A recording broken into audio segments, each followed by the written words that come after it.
2025 শেষৰ দিন আৰু অহা কাইলৈ 2026 ইংৰাজী নৱবৰ্ষৰ শুভাৰম্ভৰ প্ৰাক মুহূৰ্তত সমূহ অসমবাসীলৈ আন্তৰিক শুভেচ্ছা জ্ঞাপন কৰিছোঁ আৰু আশা ৰাখিছোঁ আগন্তুক বছৰটোৱে অসমৰ সকলো শ্ৰেণীৰ ৰাইজলৈ হাঁহিৰ আৰু আনন্দৰ বাৰ্তা কঢ়িয়াই আনক।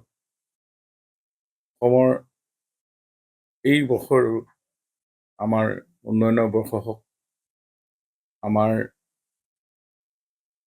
সমন্বয় বৰ্ষ হওক আৰু আমি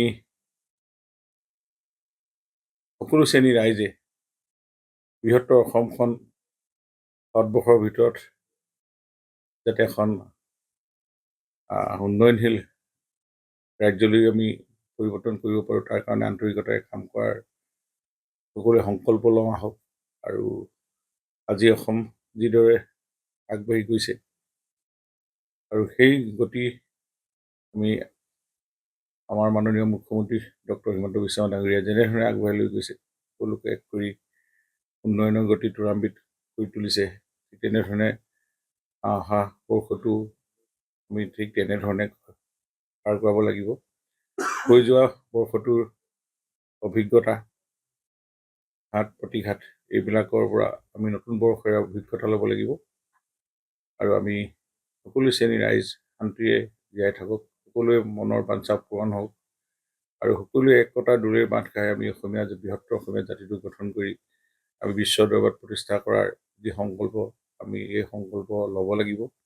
আমি ভাবোঁ মনৰ অসমখন, আমি অন্তৰে বিচৰা অসমখন আমি পাবলৈ হ'লে আমি সকলোৱে কষ্ট কৰিব লাগিব। যি প্ৰধানমন্ত্ৰী নৰেন্দ্ৰ মোদী ডাঙৰীয়া যেনেধৰণে সবকা সাথ সবকা বিকাশ নীতিৰে আমাৰ জনভাগিদাৰী হৈ কামখিনি কৰিবলৈ জনাইছে, আমি সেই আদৰ্শ আৰু মুখ্যমন্ত্ৰীৰ আদৰ্শৰে আমি গতিশীল নেতৃত্ব তেখেতে যেনেকৈ অসমখন আগবাঢ়ি লৈ গৈছে, আমি অসমখনৰ বাকী থকা দিন অহা বছৰটো যাতে আমি খুব আনন্দৰে, হাঁহিৰে, সমন্বয়েৰে আৰু উন্নয়নেৰে আগবাঢ়ি যাব পাৰোঁ, তাৰ সংকল্প ল'ব বুলি আশা ৰাখিলোঁ।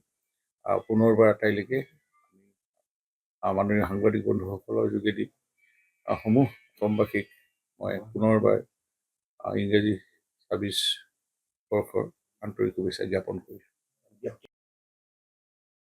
ব্যক্তিগতভাৱে আমি এজন ৰাজনৈতিক ব্যক্তি হিচাপে, সমষ্টিৰ এজন প্ৰতিনিধি হিচাপে আমিতো সদায় সমষ্টিটো উন্নয়ন আৰু মন্ত্ৰী হিচাপে সমগ্ৰ অসমখনত মুখ্যমন্ত্ৰী যেনেধৰণে বিভাগবিলাক দিছে, বিভাগবিলাক চোৱা চিতা কৰা আৰু কামবিলাক ক্ষুপ্ৰ গতিত কৰি ৰাইজক সেৱা কৰাই আমাৰ উদ্দেশ্য। আৰু নিজৰ সমষ্টিটোত আমি প্ৰত্যেকেই প্ৰথম প্ৰিফাৰেঞ্চ দিবই লাগিব কামত। সমষ্টিটোৰ আমি যেনেধৰণে বাট পথবিলাক উন্নয়ন কৰিছোঁ বা শিক্ষানুষ্ঠানসমূহ বা মহিলাসকলৰ সবলীকৰণৰ হওক বা অন্যান্য অংগনবাদী কেন্দ্ৰকে আদি কৰি বাগিচাসমূহত বিশেষকৈ হাইস্কুল নিৰ্মাণ, তাতে আমাৰ কমিউনিটি হল নিৰ্মাণ বা এনেধৰণে যিখিনি এতিয়া আকৌ শেহতীয়াকৈ যি চাহ বাগিচা অঞ্চলত আশ্ৰয়স্থলীৰে তেওঁলোকৰ সেই যিসকল শ্ৰমিক তেওঁলোকক জিৰণি কোঠা নিৰ্মাণ কৰি তেওঁলোকক যেনেধৰণে সুবিধা প্ৰদান কৰিবলৈ এইখন চৰকাৰ প্ৰয়াস কৰিছে, সেইখিনিক আৰু বাকী থকাখিনি কাম কৰিব লাগিব। আৰু আমাৰ সমষ্টিটোত নিবনুৱা সমস্যা হওক বা সমষ্টিটোত অনুষ্ঠান প্ৰতিষ্ঠানবিলাক আমি আৰু অকণমান আগবঢ়াই নিব লাগিব। য'ত য'ত বাট পথ এতিয়াও বাকী আছে সেইখিনি, আৰু যোৱা 5 বছৰত মুখ্যমন্ত্ৰী ডক্টৰ হিমন্ত বিশ্ব শৰ্মাৰ দিনত যিখিনি কাম বাকী থাকি আছে পেণ্ডিং, সেইখিনিক আমি নতুন উদ্যমেৰে কামখিনি কৰি শেষ কৰিব লাগিব আৰু নতুন প্ৰকল্প আমি ল'ব লাগিব।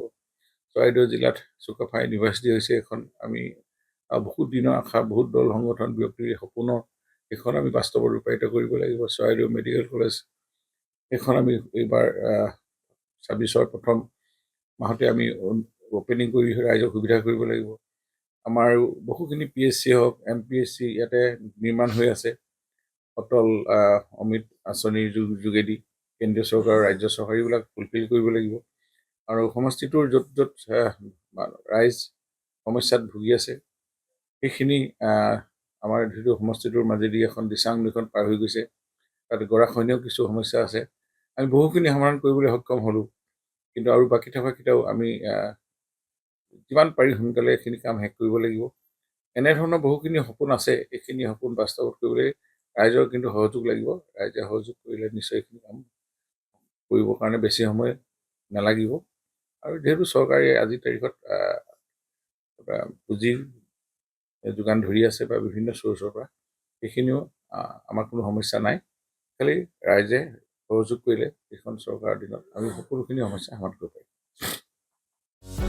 যিকোনো খবৰৰ বাবে যোগাযোগ কৰক আমাৰ এই নম্বৰত 9181 307 221।